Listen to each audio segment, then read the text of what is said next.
시청자 여러분 안녕하십니까? DBS 뉴스를 새로 맡게 된 조성아입니다. 길가에 한들한들 피어있는 코스모스가 절로 미소 짓게 하는 9월 셋째 주입니다. 운동하기 좋은 계절 적당한 운동을 통해 건강을 챙겨보시는 것도 좋겠습니다. 첫 번째 소식입니다. 새누리당 김성태 의원은 명절을 비롯한 공휴일에 근로자들이 차별 없이 쉴 수 있게 하는 근로기준법 개정안을 대표 발의했습니다. 개정안은 지금까지 취업규칙이나 노사협의 등을 통해 휴무를 해왔던 공휴일을 아예 법정 유급휴일로 정하는 내용을 담고 있습니다. 또 노동조합이 없거나 노동조합의 교섭력이 약한 중소기업의 근로자들도 대체 휴일을 포함한 공휴일 휴무제를 보장받을 수 있도록 하고, 이를 위반한 사용자는 2년 이하의 징역이나 1,000만 원 이하의 벌금에 처하도록 했습니다. 다음 소식입니다. 장병 10명 중 4명이 담배를 피우는 것으로 나타났습니다. 국방부 자료를 보면 장병 흡연율은 2008년 49.7%에서 계속 낮아져 지난해에는 42.9%로 집계됐습니다. 또 국내 담배 판매량은 지난해 총 3,637만여 갑으로 판매 금액은 811억 원으로 나타났습니다. 군 당국은 현재 연 2회 부대별로 금연 교육을 실시하고 있으며 금연 보조제를 지급하고 금연 클리닉 등을 운영하고 있습니다. 다음 소식입니다. 국민은행 주전산기 교체를 둘러싸고 내부 갈등을 빚은 이명록 KB금융지주 회장에 대한 금융당국의 제재가 직무정지 3개월로 상향 결정됐습니다. 금융위원회는 오늘 오후 전체 회의를 열어 최수연 금융감독원장이 건의한 중징계안을 심의하고 만장일치로 직무정지 3개월의 중징계를 확정했습니다. 금융위는 임 회장이 국민은행 주전산기 교체와 관련해 감독 의무를 태만히 했고 자회사 임원 인사에 부당하게 개입했다고 판단했습니다. 다음 소식입니다.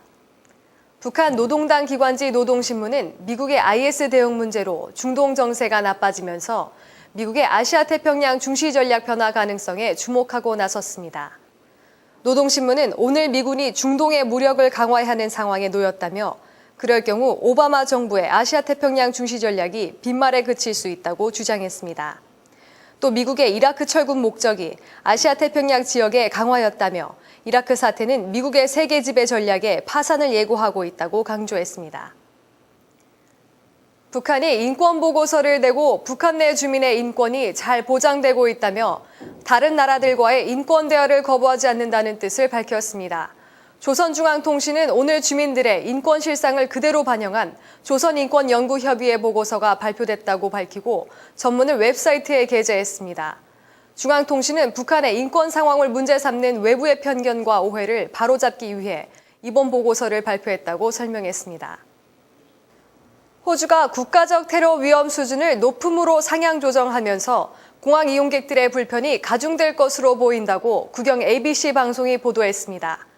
방송은 테러 위험 수준 상향 조정으로 공항 국제선과 대형 스포츠, 대중 행사에 대한 보안 검색이 강화될 것으로 예상된다며 이같이 전했습니다.